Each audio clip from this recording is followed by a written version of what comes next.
This afternoon we have a very special panel for you all discussing the intersection of technology in America's cities. So please join me in welcoming our panelists, Boston Mayor Marty Walsh, Houston Mayor Sylvester Turner, and our special guest, Sheryl Sandberg.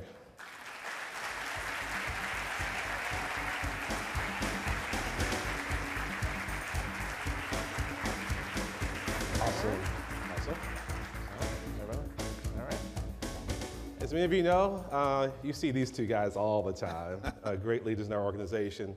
Sheryl Sandberg is the Chief Operating Officer at Facebook, where she has overseen business operations for the last decade. She joined the company in 2008 when Facebook had a mere 70 million users and 550 employees. The like button had yet to be invented, and today over 2 billion people around the world check Facebook every day, and they currently employ 28,000 people. Sheryl is also the co-author of the bestseller Option B, Facing Adversity, Building Resilience, and Finding Joy with Wharton professor and best-selling author Adam Grant. She's also the author of Lean In, Women, Work, and the Will to Lead, the best-selling nonfiction book of 2013. Speaking with Mayor Landrieu in the back, it's a big deal to be a best-selling author, and to do it for the entire year is incredible. She's also, of course, been a leader in the philanthropic world, founded a nonprofit organization that works to build a more equal and resilient world through 2 key initiatives, leanin.org and optionb.org. So happy to have you here, Sheryl. Thank you. Thank you all for including me. This is so much fun. So, I've got my hot questions, y'all. I feel like I'm going to do my Carnage thing. I thought they were here for us, Mayor. Yeah. No, we're going to start off the rip, kicking the elephant out the room. Okay, let's go for it. But Silicon Valley companies and Facebook as well have been in the spotlight these last several months. You think?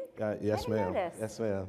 I know I speak for many of the folks in this room and all the people we serve back home, and want to know more about what Facebook is doing to protect people's data after all that we've seen. And obviously, Facebook has for years brought families together and reconnected friends and been a force for good. What's happening? So I think the big question people have is, do we know we were too slow on election interference, fake news, and data protection? And we do. But it's not enough to be sorry. What matters is the action we are taking. Mm-hmm. And I think what you're seeing from us is a pretty big philosophical shift, that for the first 10, 12 years of the company, we were very focused on the good social connections could do, right? I've had the honor of being with the mayor in Houston. I've visited many other of your cities, and city by city, street by street, town by town, people connect on Facebook, whether it's during a disaster, whether it's for a birthday, whether it's the everyday things in your life. But I don't think we paid enough attention to the things that could also happen on our platform. I gave the MIT graduation speech this morning, and I talked about, an MIT grad is here, and I talked about how... Is there one MIT grad?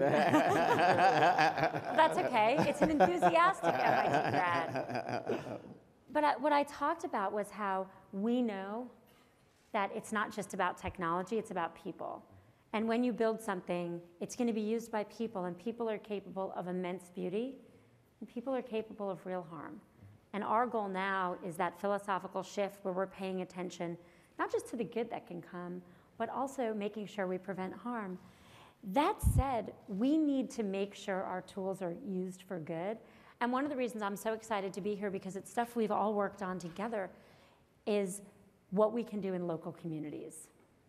So right now there are 10 million small businesses in the United States that use Facebook at least once a month. And these are not tech companies. Mm-hmm. These are the companies you and I visited together. Right. Dog owner, cupcakes, right? Yes. Companies that are using Facebook to grow. 42% of those companies will say they are hiring because they're growing on Facebook. And you all know better than I do, and you all know deeply what happens when we invest in local communities, when we invest in local jobs. And that's part of what makes all the places you work thrive. And so our goal is to protect against the bad, but keep our foot on the gas pedal of the good. And I think a lot of the good is happening in all the cities that you represent. Amen. Amen. Thank you. Thank you. I want to broaden the conversation a little bit to our colleagues and to technology as a whole. As many of you know, you see the focus on infrastructure and innovation and inclusion. It's good to see my friend Artie Tandon. I see you at the Artie, who helped us coalesce around those ideas just a couple years ago. Marty, you've been doing a great deal in technology here in Boston to help manage the city better, tracking incidents and response times, and other metrics to help deliver better services. You mind talking a little bit about that and those efforts? Yeah, I mean, making better service more accessible is important to our constituents. It's a way for us to connect with our constituents. And one of the things that we did when we first came in, that we were measuring things year to year. We weren't really measuring things on a daily basis. And we created, actually my former chief of staff, Dan Coe, who's running for Congress right now, and myself created a thing called City Score, where we monitor every single stat in the city of Boston. We give ourselves a score in the course of a day. And it really, one example is that we were able to look and see that our ambulance response times were down. It was in the red, and we looked at the city score and we said, well, what's going on there? Brought in the chief of EMS and said, you know, why is our response time so slow? And two things popped. One was the crisis that we're going to be talking about later, substance use crisis that's going on. But also our population was growing, and we had more people working in the city of Boston, living in the city of Boston, and we weren't keeping up with the growth. So we were able to use that, engaging our services.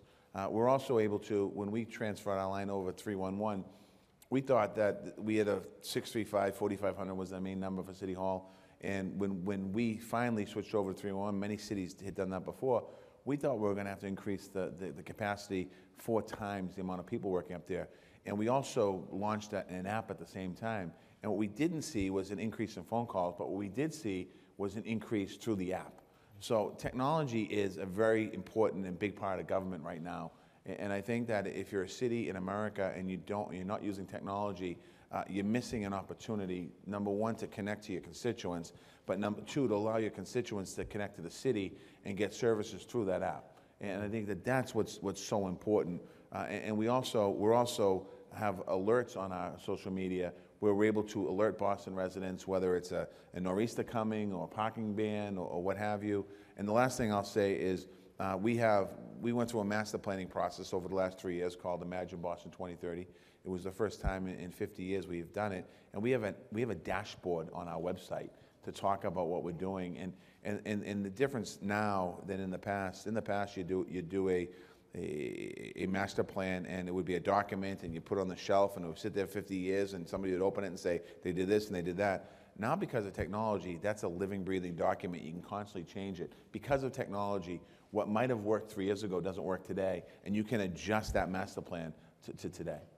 Absolutely, that's fantastic. That's fantastic. Mayor Turner, the mayor of the 4th largest city, you tell me you're on Chicago's heels, about to be the 3rd largest city. Have your way. I'm gonna be nice to Chicago today. Okay. Yeah. But at the center of a metro area, boasts a $500 billion GDP, incredible growth. How are you using technology to move Houston forward? Let me focus on something that we've been talking about at the U.S. Conference of Mayors all day, starting with the metro economies with Mayor Fisher. We were talking about the divide, the wealth gap, not wanting to oversee a city of haves and have-nots.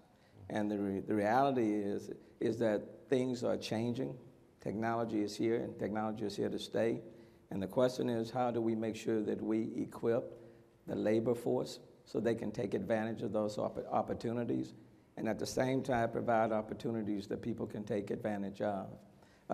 One of the things, if I could tie in with Facebook, when Facebook came to the city of Houston, they provided training to thousands of small businesses in terms of their digital marketing to be able to take their businesses and expand them. And so you had a cupcake company business. And by providing them with the tools that they needed, they were able to expand their business and hire more people, working with the Urban League and others. And so that has been a tremendous plus. We end up going to 2 communities that have been underserved and under-resourced for decades in the city of Houston, out in the Gulfton area. Probably the most diverse community in the entire city, but provided them with the tools that they needed in terms of technology, innovation, helping with their startup small businesses, and that's been a tremendous multiplier. Same thing in Acres Home, area that I was born and raised, still live. And so and the question is, what comes first? Is it the projects, or is it the workforce? Quite frankly, for the city of Houston, I think for most cities, both have to happen all at the same time. Sure. The businesses are coming forward, but we also need the skilled workforce. And so we try to take advantage of companies like Facebook and others to help partner with the city to provide the opportunities, the skills that are needed so people can remain connected and we don't increase the divide between the haves and the have-nots. Sure. And the incredible growth that Mayor referenced that we saw in GDP growth, but now I think 91.2% of America's GDP is created in cities and metropolitan economies.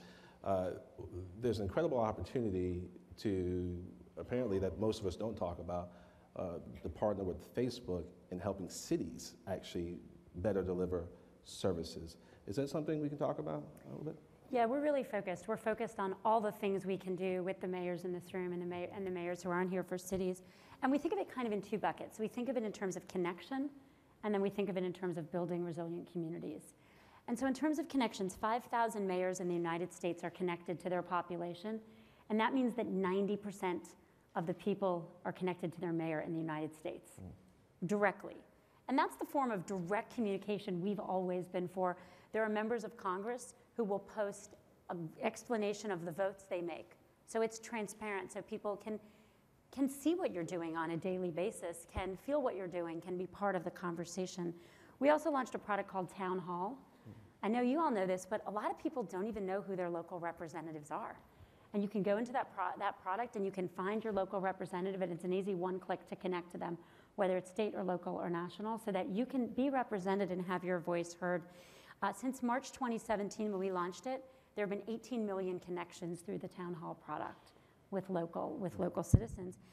And then there were even ongoing conversations, and I know a bunch of you have used it. So you've both gone Facebook Live, Yes. right? And I think we've seen really great results there. San Antonio Mayor Nuremberg, I don't know if he's here, is doing an Ask Ron Facebook Live. Is he here? He's downstairs, somewhere. He's on live. I'm live. He's there. But he's doing an Ask Live where he's going in and asking with the children. The Dallas Police Department is going live to recruit people for the police department. And then we see, those are the daily things. Then we see, unfortunately, so many cities here have had those times of real crisis. So I had the opportunity to be in Houston with Mayor Turner, and we visited the cupcake store you told is pretty incredible. This is a young woman who, she had a cupcake store. After Harvey, her traffic went incredibly down. She was worried she was gonna have to go out of business, fire her employees. Right. She started marketing on Facebook. She grew her business so much that when we were there, she told us she's opening her second store in the fall, along with all those jobs it will create. On Facebook, the community in Houston and around the country and the world raised $20 million for local efforts. Safety Check was used. 140 million people were reassured that their loved ones were safe.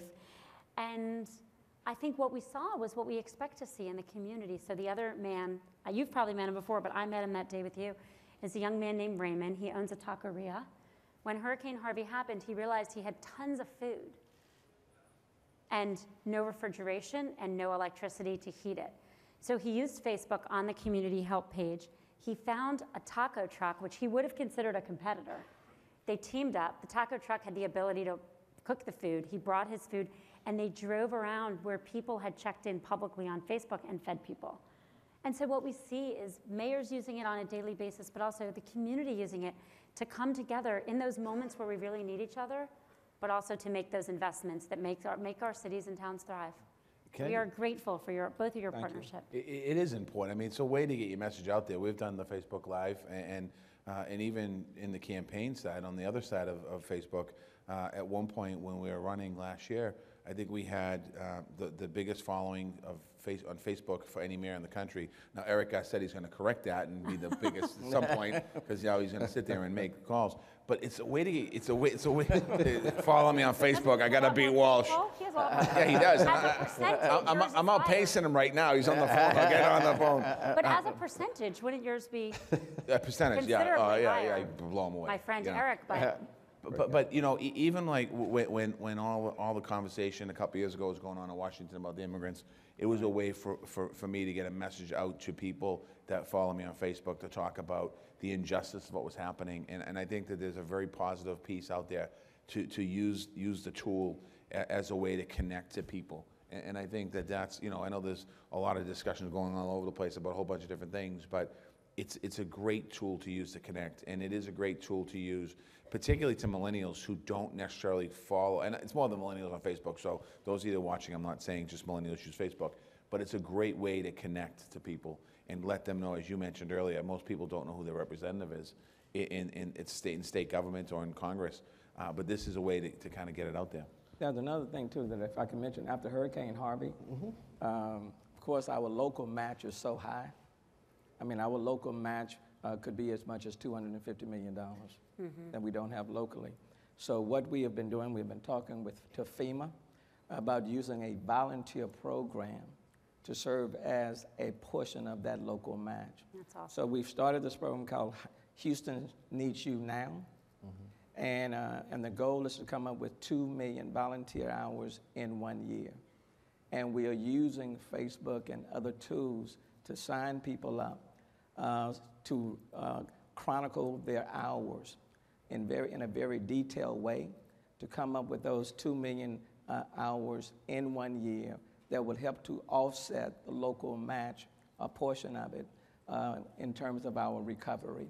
And we couldn't do that without technology, because you need that framework to be put in place, and the technology has proven to be very, very helpful to us as we build out this program. That's exciting. Thank you. I mean, obviously, there's so many different ways we can use technology to communicate with the people who rely on us every single day. Let's talk about the other side. There are also a good number of fears about technological advancement, what's happening with automation and advanced machine learning and AI, and just what the future of work looks like. People think that technology is replacing their jobs. We have our Mayor of South Bend, Pete Buttigieg, who's leading our automation task force and our Workforce Development Council, helping us focus on what the future work looks like. Does Facebook have a position on exactly what this means for the American workforce and the people who work in our cities? Well, we think about it a lot, and there are real concerns from the tech community and also from the community that technology will replace jobs, that technology disrupts the workforce, that people have to get retrained. And then there are platforms that everyone can use, and that's really where we came in. So about 3 years ago, we did a study with Deloitte & Touche, and they said that Facebook had created 4.5 million jobs around the world in a year. And I thought, really? How is that possible? And I was almost sheepish about it, like, really? Are we sure this is right? So now we've replicated that study with internal data and external experts over and over and over, and I'm quite convinced that number is too small. And here's why. We have 80 million small businesses on Facebook globally. As I said, 10 million in the US. 57% of them globally will tell us that they are hiring because of the growth on Facebook. And what people don't realize, I know the mayors realize, but I don't know if the general public realizes, is that the majority of jobs that are created in this country and almost everywhere around the world are small business.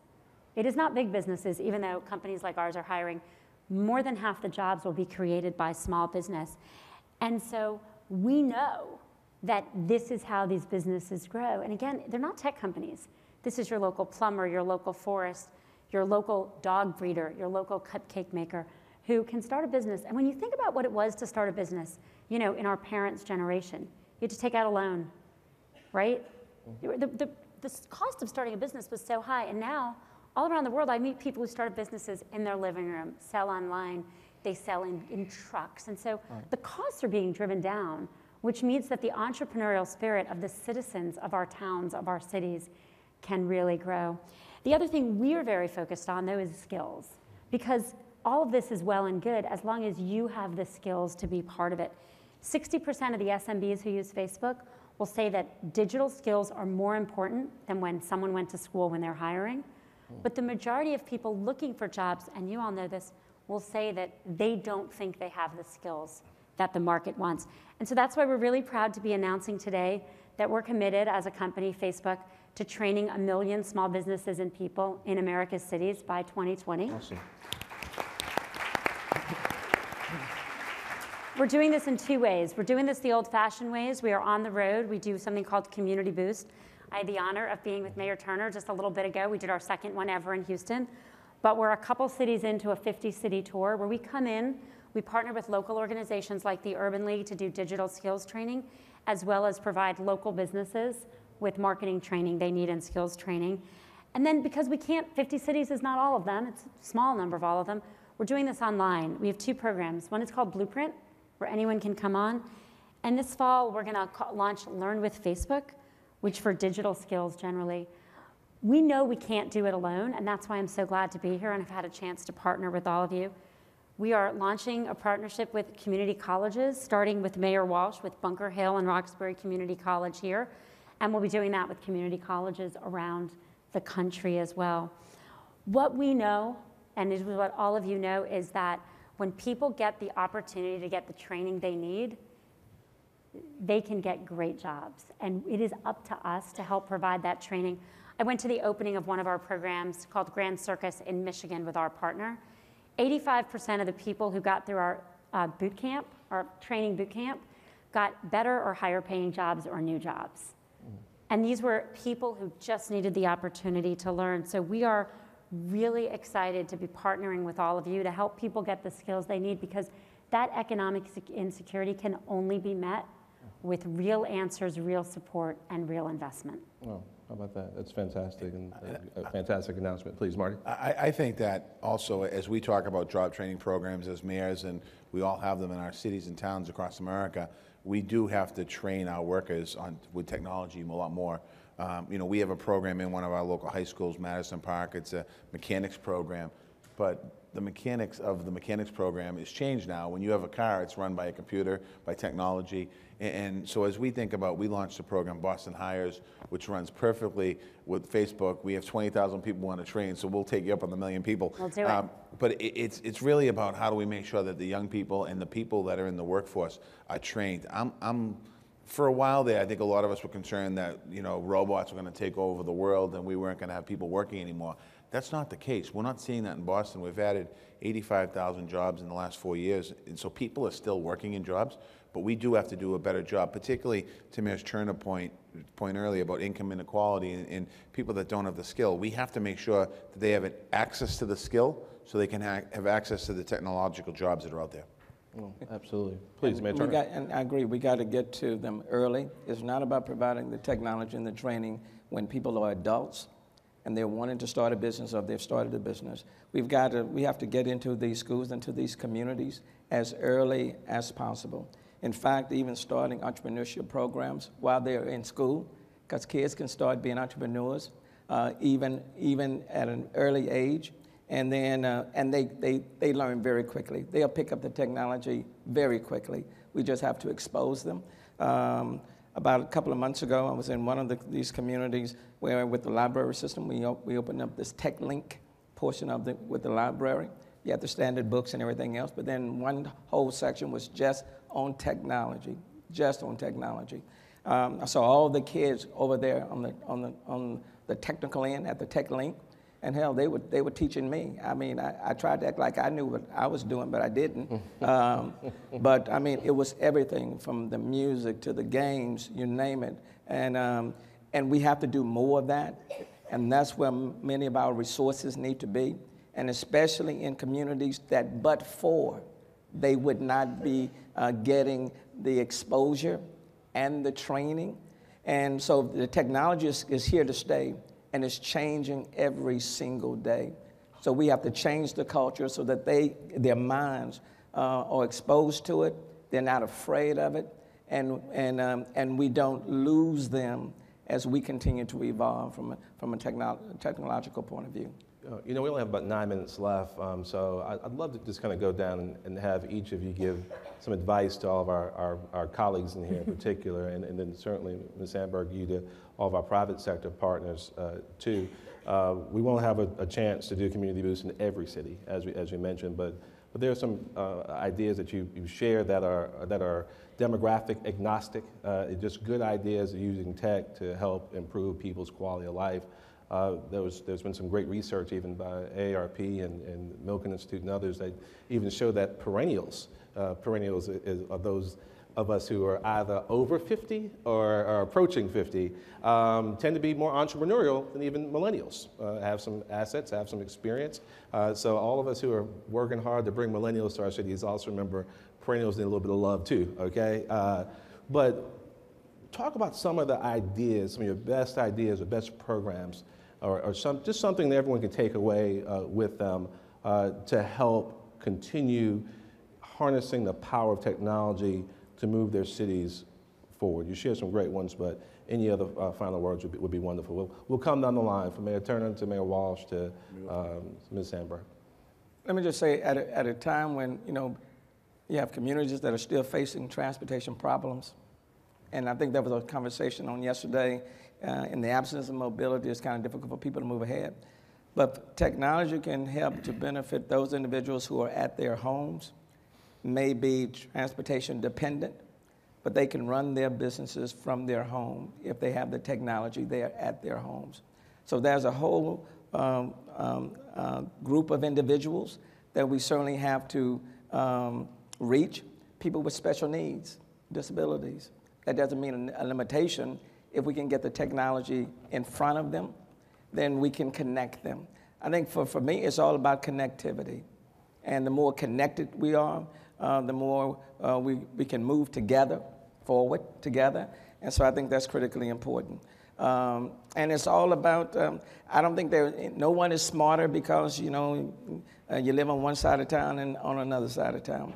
It is about opportunity. It's about exposing people to those opportunities. And if you want a great city, a great state, a great country, you name it, then you have to provide people with the tools that they need so that they can participate on this highway. Fantastic. In Boston, 1 in 5 people don't have access to the internet. So we launched a program called Wicked Free Wi-Fi. These are hotspots in certain neighborhoods.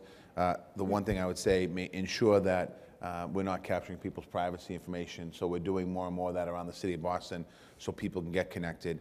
The second thing I would say is training your staff in the city on cybersecurity. I think that there's another piece. So we're protecting the information that we have in the city, and we have a program right now. We're going through training our staff on cybersecurity to make sure that the information, because we have valuable information in our databases, whether it's tax records on one side or police records on the other, and I think training your staff is important. So on one side, making access to the internet for the entire community, if you can't do that don't have the access, and on the other side, internally, making sure the information that we have is safe. Okay, fantastic. Ms. Sandberg. Well, I'm not the expert. All of you are. But our message is really one of using the connections people have to provide the training. We understand our responsibility to invest in the people of America, and we're doing that. And then the question is, how do we help them do what they do? So I'll just share a few quick stories that have mattered to me. I met a woman on International Women's Day named Natalie from Little Rock. She did a birthday fundraiser on Facebook. It's a new technology we have. And she raised $4,000 for a local domestic violence shelter.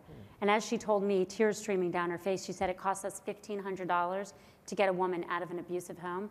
So I saved, 2.5 people on my birthday.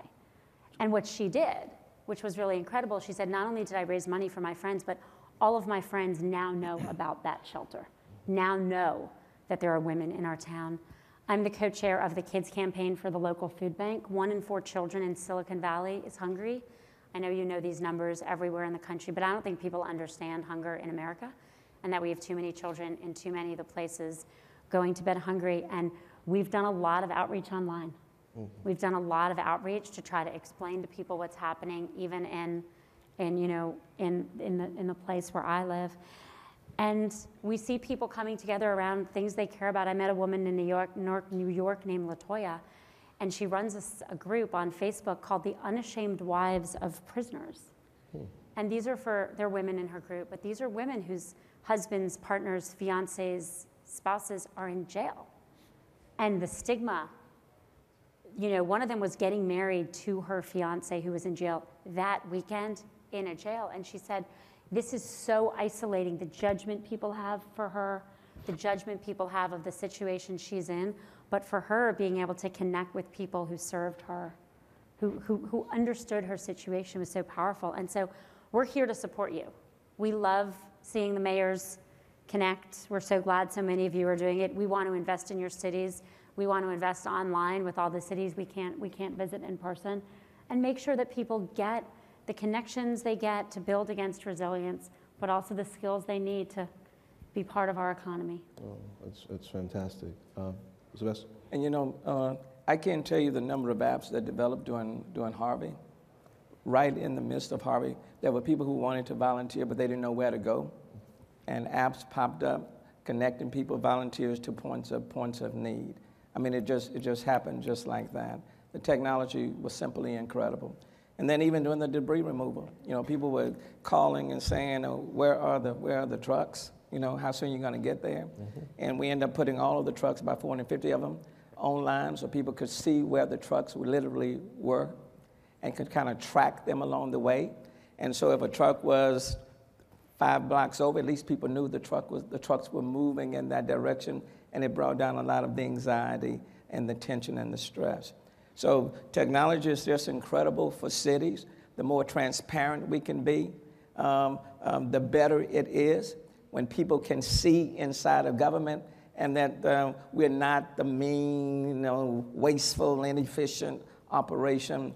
And so the more transparent we can be, the better it is for all of us, and the more support we can generate for the things that we need to serve them. And Mayor, we had a chance to visit you, obviously, post-flood, Mayors Barnett and Landrieu and Tom Cochran. And I will say that the response of the people of Houston, Houston Strong, and in particular the response to the entire region was laudable. I mean, the commitment just to human dignity, the inclusive regional approach was something that was just downright impressive, and we're very proud of. So I want to thank y'all. Obviously, I talk to you guys all the time. Ms. Sandberg, Facebook has become an essential part of the American fabric. It's an incredible company, not the world, we care about the world, but it is a part of America, and you being here has elevated our conference and our conversation. We want to make sure we continue to build a good, strong partnership with the U.S. Conference of Mayors. So thank you for being here. Marty, Sylvester, love you guys. Appreciate your leadership. Thank you. Thank y'all so much.